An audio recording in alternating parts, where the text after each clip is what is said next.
কষাতে হবে 1 মিনিটের মতো।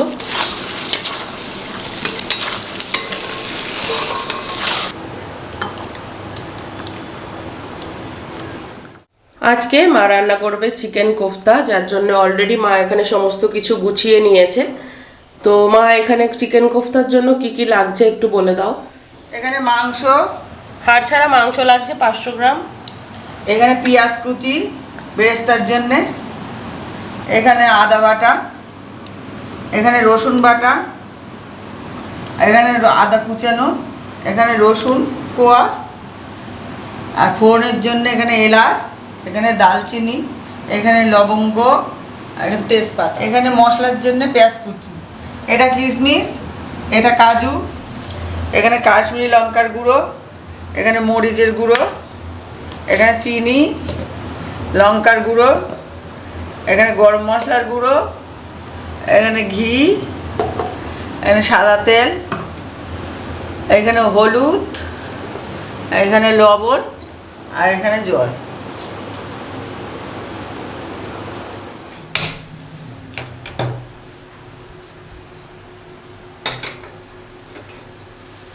অল্প একটু তেল দিয়ে দিচ্ছি। তেল গরম হয়ে গেছে, এবার আমি পেঁয়াজ দিয়ে দেব। পেঁয়াজ চলে গেল, এরপরে আদা দিয়ে দিলাম, যে আদা রসুন দিয়ে দিলাম, যে আর আদা রসুনটা কুচিয়ে রেখেছিলে ওইটা, তাই তো? লঙ্কা, হ্যাঁ। এবার এগুলো ভেজে নিতে হবে।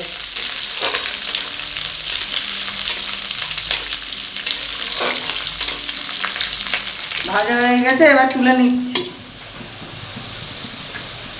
এগুলো ভাজা হয়ে গেছে, এরকম ব্রাউন করে ভাজতে হবে, তাই তো? হ্যাঁ।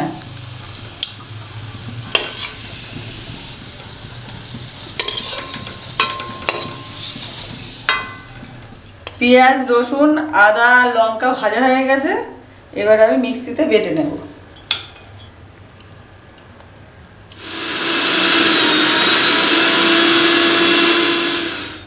এটা আমাদের আধ ভাঙা হয়ে গেছে, এবার চিকেন দিয়ে অল্প অল্প করে আমি বেটে নেব। মানে একসাথে অনেকটা চিকেন দিলে মিক্সি ঘুরবে না, ওই জন্য অল্প অল্প চিকেন দিতে হবে। আর এই চিকেনটা কিন্তু একদম জল ঝরানো, একদম জল নেই এটায়।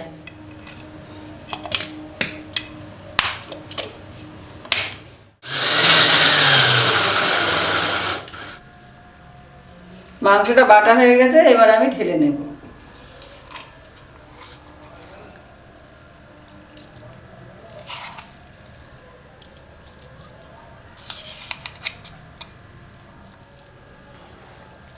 আর যে চিকেনটা আছে ওই চিকেনটাও এইভাবে বেটে নিতে হবে।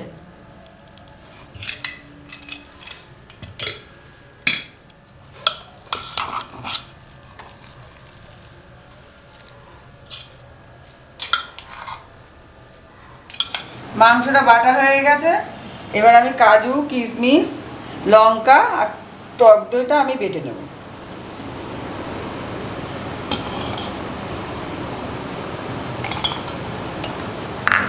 আর উপকরণ দেখানোর সময় কিন্তু টক দইটা আর কাঁচা লঙ্কাটা দেখানো হয়নি, তবে কোনো ব্যাপার না, আমি ডেসক্রিপশন বক্সে কোনটা কি পরিমাণ লাগছে সব লিখে দেব, আপনারা ওখানে চেক করলেই দেখতে পাবেন। অল্প একটু জল দেব।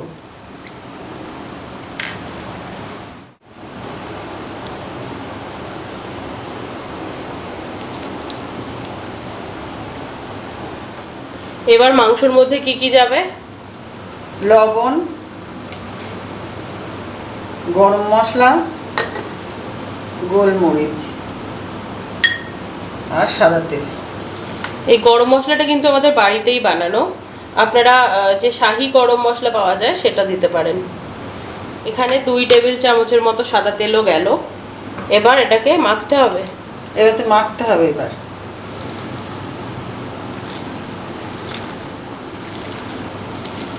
এই চিকেনের মধ্যে কিন্তু কোনো রকম ব্রেড ক্রামস বা পাউরুটি ভিজিয়ে এরকম কিছু আমরা ব্যবহার করি না বাড়িতে, আমরা নর্মাল চিকেনটাই দিই।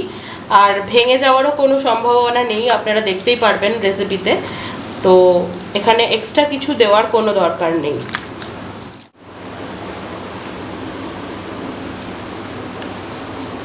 এবার কোফতাগুলো আমি বানিয়ে নেব।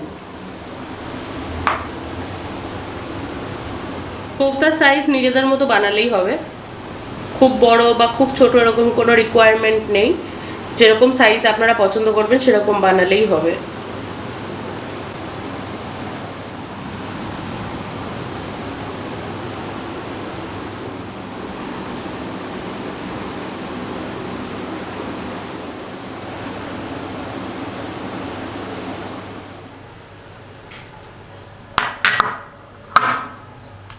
এখানে সমস্ত কোফতা বানানো হয়ে গেছে, এবার এটাকে ভাজতে হবে। হ্যাঁ, এবার সব এক এক করে ভাজতে দেবো। কোফতা খুব বেশি লাল করে ভাজার দরকার নেই, একটু হালকা করে ভাজলেই হবে, তাই তো মা? হ্যাঁ, একটু হালকা করে ভাজলেই হয়ে যাবে, মেলা ভাজার দরকার নেই।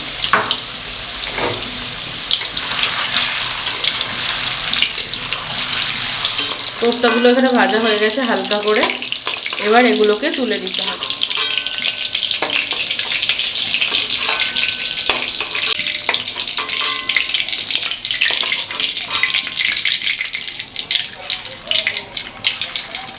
এবার সব ফোড়নগুলো দিয়ে দেবো, মানে গোটা গরম মশলা আর তেজপাতা। এবার পেঁয়াজটা দিয়ে দিচ্ছি, আর সাথে যাচ্ছে লবণ।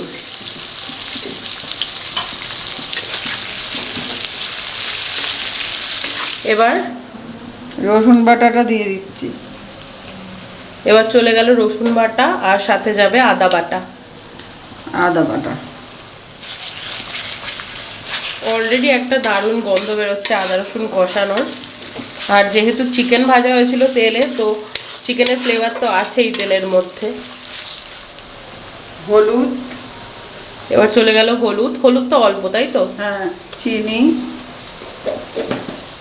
আর কাশ্মীরি লঙ্কার গুঁড়ো আর ঝাল লঙ্কার গুঁড়ো।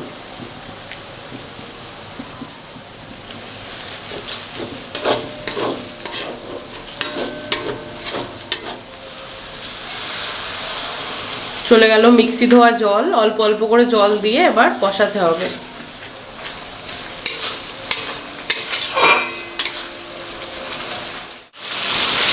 মশলাটা বেশ ভালোভাবে কষানো হয়ে গেছে। এইবার কাজু, কিশমিশ আর দই, লঙ্কা, এই বাটাটা চলে গেল। এটা দিয়েও অনেকক্ষণ কষাতে হবে, তাই তো? হ্যাঁ, কিছুক্ষণ কষাতে হবে। এই বাটাটা দেওয়ার পরও কিছুক্ষণ আবার কষাতে হবে। কালারটা দারুণ এসছে কাশ্মীরি লঙ্কার গুঁড়ো দেওয়ার জন্য।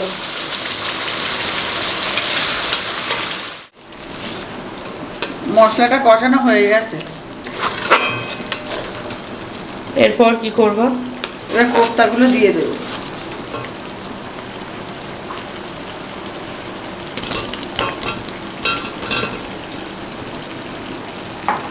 কোফতাগুলো দিয়েও একটু কষাতে হবে 1 মিনিটের মতো।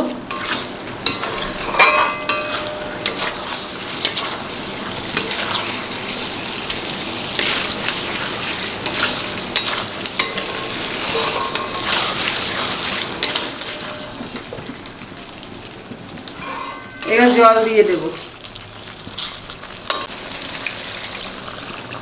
কোফতার মধ্যে খুব বেশি জল যায় না, ওই মোটামুটি ডুবে যাওয়ার মতো জল দিতে হবে।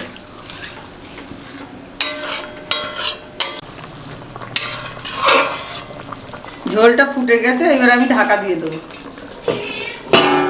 আঁচটা এবার মাঝারি করে দেবো।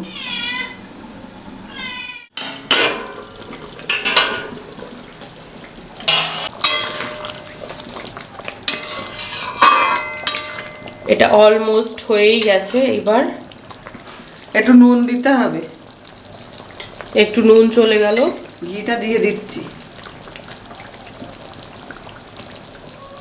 গরম মশলা,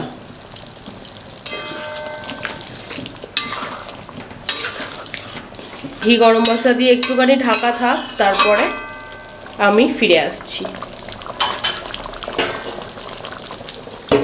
গ্যাসটা অফ করে দেবো।